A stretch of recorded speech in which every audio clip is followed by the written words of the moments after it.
আমাদের অনুষ্ঠানে পরবর্তী আলোচ্য বিষয় ভক্তের জীবনে মন্দিরের তাৎপর্য।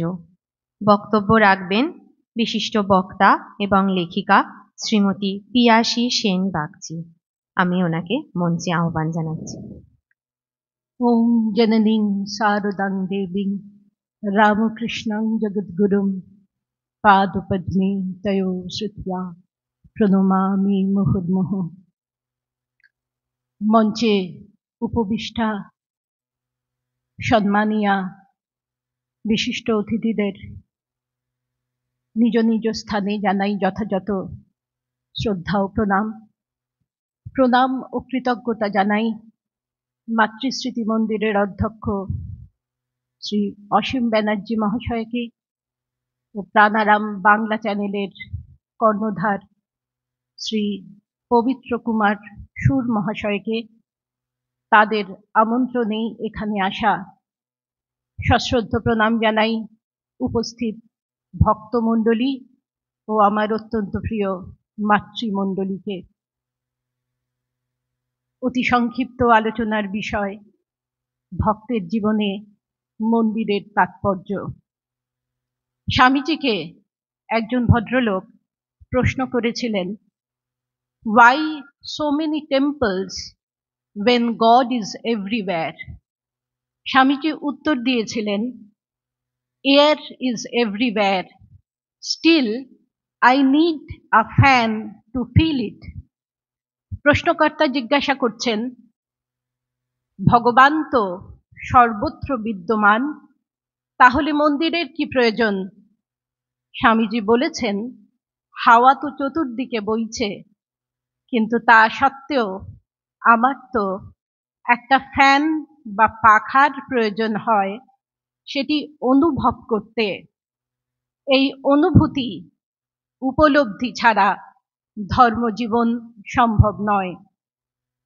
রামকৃষ্ণ মঠ মিশনের দ্বাদশ সংঘ অধ্যক্ষ পরম পূজ্যপাদ ভূতেশানন্দজি মহারাজ একটা গল্প বলতেন। একজন মুসলমান ভক্ত, তিনি প্রতিদিন বহু অভুক্ত মানুষকে খাওয়াতেন।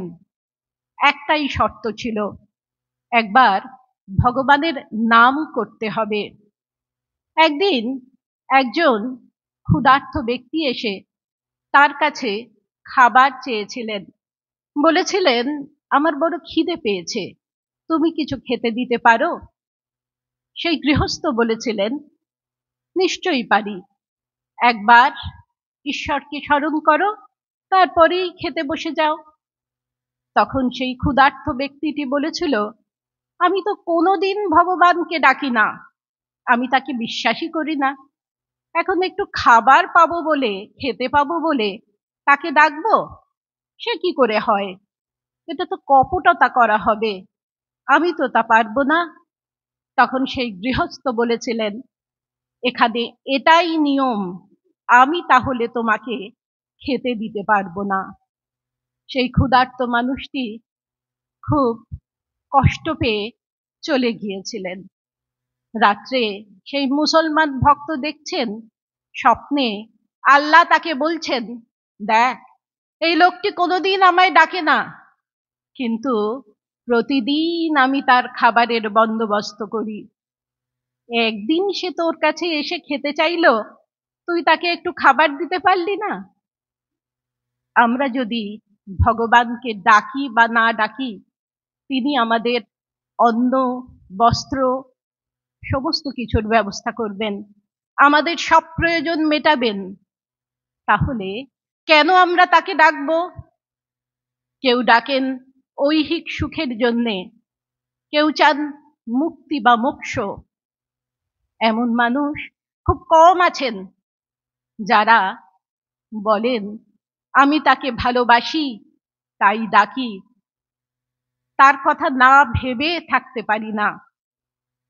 আমি দরিদ্র হই বা বড়লোক হই, ভালো হই বা মন্দ হই, সুস্থ হই বা অসুস্থ হই, যে অবস্থায় থাকি না কেন, আমি তো নিজেকে সব থেকে বেশি ভালোবাসি। এটাই স্বাভাবিক। আত্মা পুত্রের চেয়ে বেশি প্রিয়, বৃত্তের চেয়ে বেশি প্রিয়, সবকিছুর চেয়ে বেশি প্রিয়, কারণ তিনি অন্তরতম। বেদান্তের আত্মাই ঈশ্বর। সেই আবার আমি যদি ঈশ্বর হন, তাকে কি ভালো না বেসে থাকা যায়? কিন্তু সে বোধ সহজে হয় না, কারণ প্রভু আমাদের ইন্দ্রিয়গুলি বহির্মুখী করে সৃষ্টি করেছেন। আমরা বাইরেটা দেখতে পাই, অন্তর আত্মাকে দেখতে পাই না। তাহলে উপায় কি?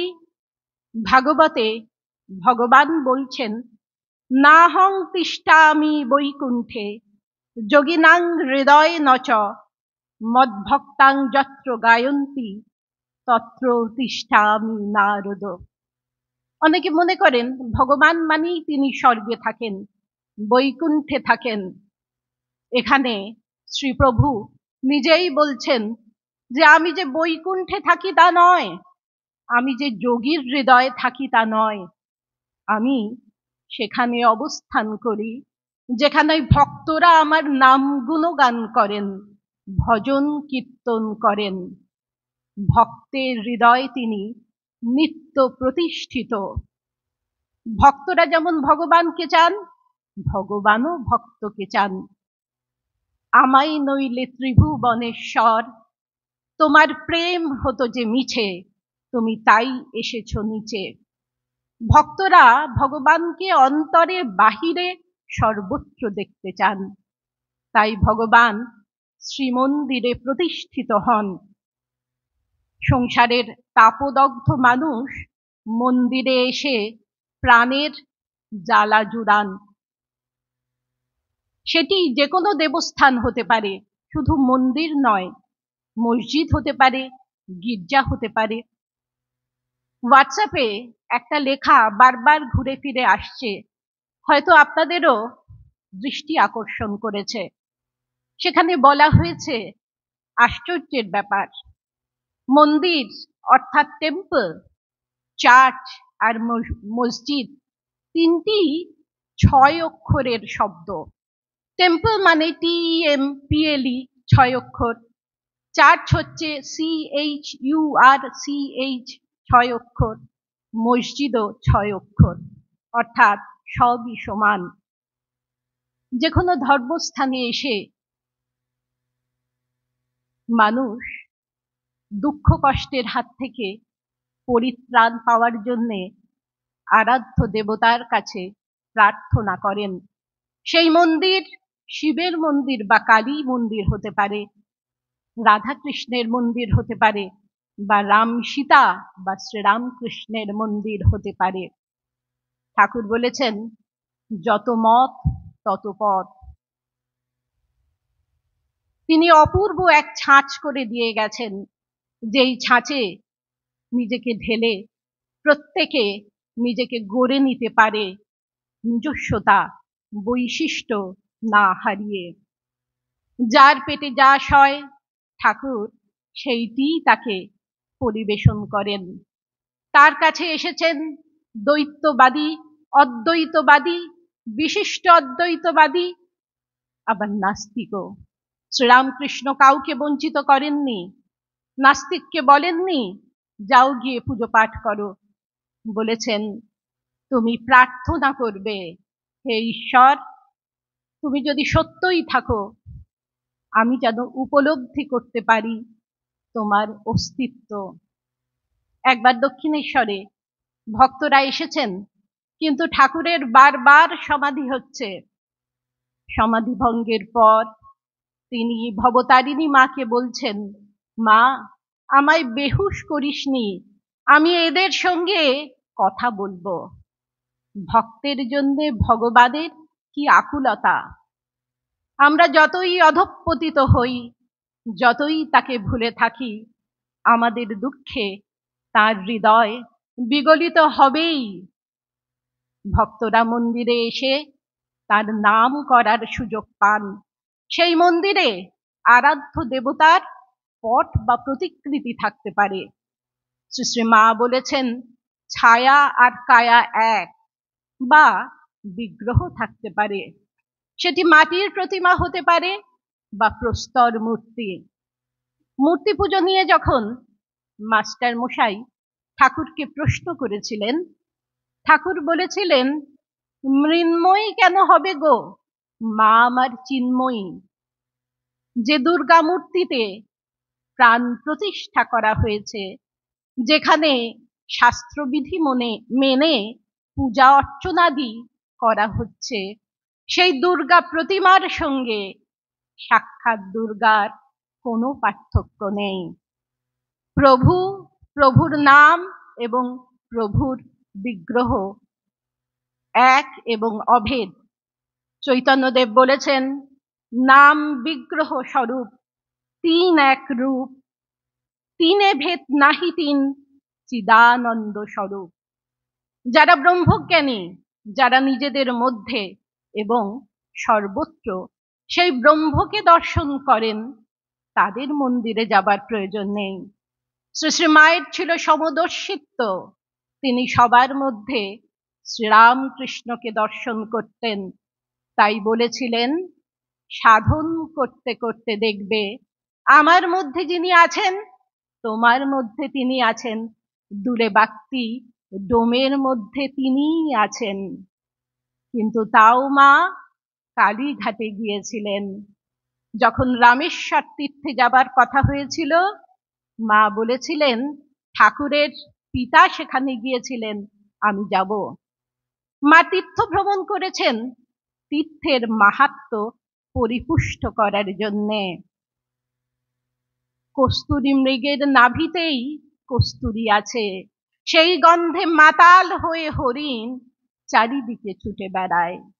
আমরা সবাই আনন্দ স্বরূপ, তাই আনন্দের সন্ধান আমাদের করতেই হবে। তাই জন্যে এত ছোটাছুটি, এত খোঁজাখুঁজি। আমরা বুঝতে পারি না এই আনন্দের উৎস আমাদের অন্তরেই। যারা তাকে অন্তরে নিয়ে আনন্দে পরিপূর্ণ থাকেন, তাদের হয়তো মন্দিরে যাবার প্রয়োজন নেই।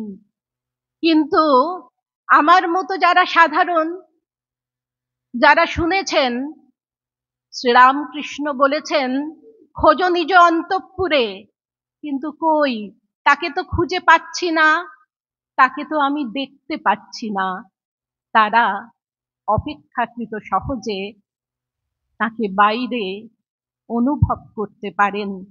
তাই ভগবান নিজের ইচ্ছায় শ্রীমন্দিরে প্রতিষ্ঠিত হন।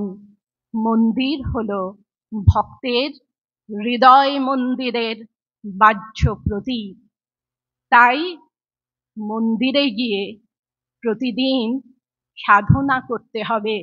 তিনি নিজের ইচ্ছায় প্রতিষ্ঠিত হয়েছেন, এটি বুঝতে গেলে সেখানে গিয়ে সাধন করতে হবে। সাধন করলেই সেই জায়গার মাহাত্ম্য বাড়বে। এইভাবেই ভারতবর্ষের মুনি ঋষিরা, ভক্তরা, সাধু সন্ন্যাসীরা তীর্থে ভ্রমণ করে তীর্থের মাহাত্ম্য বৃদ্ধি করেছেন। মা তীর্থ ভ্রমণ করে তীর্থের মাহাত্ম্য পরিপুষ্ট করেছেন। তাই শুধু মন্দির নির্মাণ করলেই হবে না, সেই মন্দিরটিকে পরিষ্কার পরিচ্ছন্ন রাখতে হবে।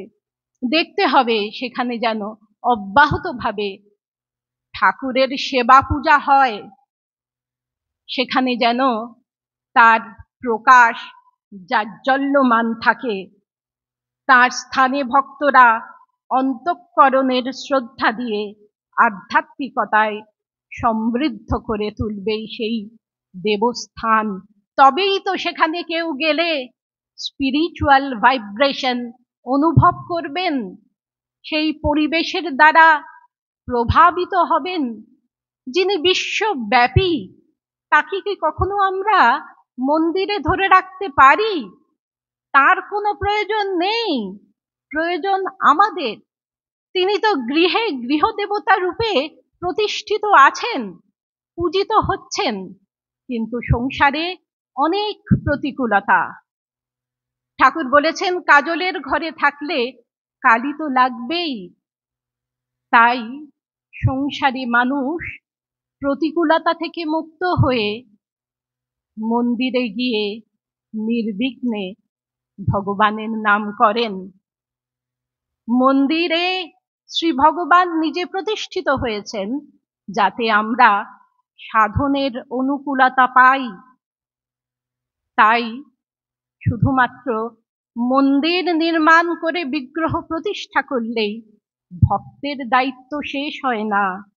নিত্য দেবস্থানে এসে আন্তরিকভাবে সাধন ভজন করতে হবে, তবেই সেখানে ভাবে গাম্ভীর্যে অন্তরের পূর্ণ শ্রদ্ধা ভক্তি মূর্ত হয়ে বিরাজ করবে, দেবতা জাগ্রত হবেন। ভারতবর্ষ মন্দিরময়। অনেক মন্দির তো শুধু নির্মিত হয় বিত্তশালী ব্যক্তির অভিমান চরিতার্থ করার জন্যে, কিন্তু সেখানে ভক্ত সমাগম হয় না। ঠাকুর বলতেন, সবাই কেন রাসমণির কালীবাড়ি বলে? সেখানে তো ভবতারিণী মা নিজে নিজেকে প্রতিষ্ঠিত করেছেন। মন্দির নির্মাণ করে সারা বছরে একদিন প্রতিষ্ঠা দিবস পালন করলে হবে না। প্রতিদিন ভক্তের মনে শ্রী ভগবানের নিত্য আবির্ভাব উৎসব পালিত হতে হবে। গদাধর যখন রাজি হয়েছিলেন দক্ষিণেশ্বরে ভবতারিণী মায়ের পূজার দায়িত্ব নিতে, তার তো ছিল ভাবের পূজা। ঠাকুর ভাবরাজ্যের অধীশ্বর। প্রতিদিনই প্রায় কালীবাড়ির কর্মচারীরা মথুর বাবুর কাছে এসে অভিযোগ জানাতো যে ছোট ভট্টাচ মা কালীর ভোগের লুচি কোনোদিন নিজে খেয়ে নিচ্ছেন, কোনোদিন বেড়ালকে খাইয়ে দিচ্ছেন, বলছেন মা তুই আজ এই রূপে দেখা দিলি। মথুর বাবু স্বচ্ছ দৃষ্টিবান, জহুরির হিরে চিনতে সময় লাগে না। তিনি বলেছিলেন, খবরদার ছোট ভট্টাচের কাজে কেউ ব্যাঘাত করবে না, আমি যা করার করব, আমি দেখছি। তিনি সকলের অগোচরে মন্দিরে গেলেন এবং দেখে মুগ্ধ হয়ে বললেন, এতদিনে মন্দির প্রতিষ্ঠা সার্থক হয়েছে, মা বুঝি শীঘ্রই জাগ্রত হবেন। ঠাকুর যে মা কালীর সঙ্গে কথা বলতেন সেটা তো সবাই শুনতে পেত, কিন্তু মা তাকে কি বলছেন সেটা শোনার মতো কান প্রস্তুত তো কারোর ছিল না। সবাই ভাবত বুঝি ঠাকুর উন্মাদ। শ্রীরামকৃষ্ণ তার শ্রদ্ধা ভক্তি ব্যাকুলতা সমস্ত কিছু দিয়ে মাকে জাগ্রত করলেন। রামকৃষ্ণ মঠ মিশনের দশম সংঘ অধ্যক্ষ পরম পূজ্যপাদ বীরেশ্বরানন্দজি মহারাজ, তিনি একটি ভাষণে খুব সুন্দরভাবে বলেছিলেন যে আমার মাঝে মাঝে মনে হয় অবতার কেন নররূপ ধারণ করে পৃথিবীতে আসেন, এত কষ্ট সহ্য করেন, তিনি তো সর্বশক্তিমান। ধর্মের গ্লানি হলে, জীব উদ্ধারের প্রয়োজন হলে সবকিছু তো তিনি না এসেই করে দিতে পারেন। কিন্তু আবার মনে হয় যে স্কুল কলেজে অডিও ভিজুয়াল এডুকেশন এখন খুব জরুরি। শুধু শুনলে হবে না, দেখতেও হবে। উপদেশ শুধু শ্রবণ করলেই হয় না, কেউ যদি আচরণ করে দেখিয়ে দেন তাহলে বুঝতে সুবিধা হয়। শ্রীরামকৃষ্ণ নিজের জীবন দিয়ে দেখিয়ে দিলেন ত্যাগ কাকে বলে, ব্যাকুলতা কাকে বলে। স্বামীজি তার সম্বন্ধে বলেছেন, জ্ঞানাঞ্জন বিমল নয়ন বিক্ষণে মোহ যায়। ভগবান তো দেখছেনই আমাদেরও একবার তার দিকে ফিরে তাকাতে হবে। তাকে নিরীক্ষণ করলে, তার চিন্তন মনন করলে আমাদের মনের অন্ধকার অজ্ঞানতা দূর হবে, মোহ নাশ হবে। তখন সেই বিমল নয়নের দিকে তাকিয়ে আমরা বলতে পারবো, জগন্নাথ স্বামী নয়ন পথগামী ভবতু মে। শ্রীরামকৃষ্ণ বলেছেন, ভক্তি পথেও ব্রহ্মজ্ঞান লাভ করা সম্ভব। এইভাবেই ভক্ত সাধন জীবনে অগ্রসর হয়ে অধ্যাত্ম সম্পদে সমৃদ্ধ হয়ে একদিন বুঝতে পারেন তিনি অন্তরে আছেন, তিনি বাহিরেও আছেন। নয়ন সম্মুখে তুমি নাই, নয়নের মাঝখানে নিয়েছ যে ঠাই। হৃদয় পরিপূর্ণ থাকলে বাইরে দেখার কোনো প্রয়োজন হয় না। ভূতেশানন্দজিকে একজন প্রশ্ন করেছিলেন, প্রশ্ন করেননি, একজন শিষ্য বলেছিলেন তার মনের কথা, যে মনে হয় মহারাজ শ্রীকৃষ্ণ ভীষণ নিষ্ঠুর ছিলেন, তিনি গোপীদের ত্যাগ করে বৃন্দাবন ছেড়ে কেমন চলে গেলেন। মহারাজ বলেছিলেন, ত্যাগ করবেন কেন, গোপীরা তার অন্তরেই ছিলেন। সেইভাবেই ভক্ত বুঝতে পারেন যে ঈশ্বর মন্দিরে বসে তাকে দর্শন দিচ্ছেন, তিনি আবার তার অন্তরে বসে তার পূজা নিচ্ছেন।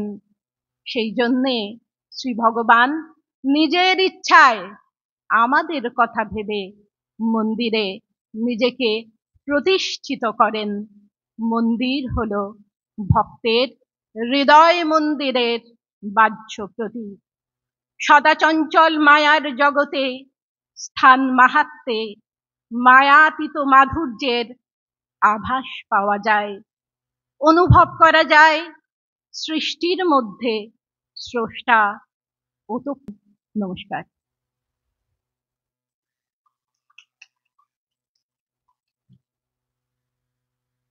ধন্যবাদ পিয়াসী সেন বাগচি মহাশয়াকে। আমাদের universal temple of Shri Ramakrishna যেভাবে বলি, সেখানে আমরা একই সাথে বুদ্ধ জয়ন্তী, সেখানে জন্মাষ্টমী পালন, সেখানে ক্রিসমাস ইভ পালন, সবটাই তাই করতে পারি।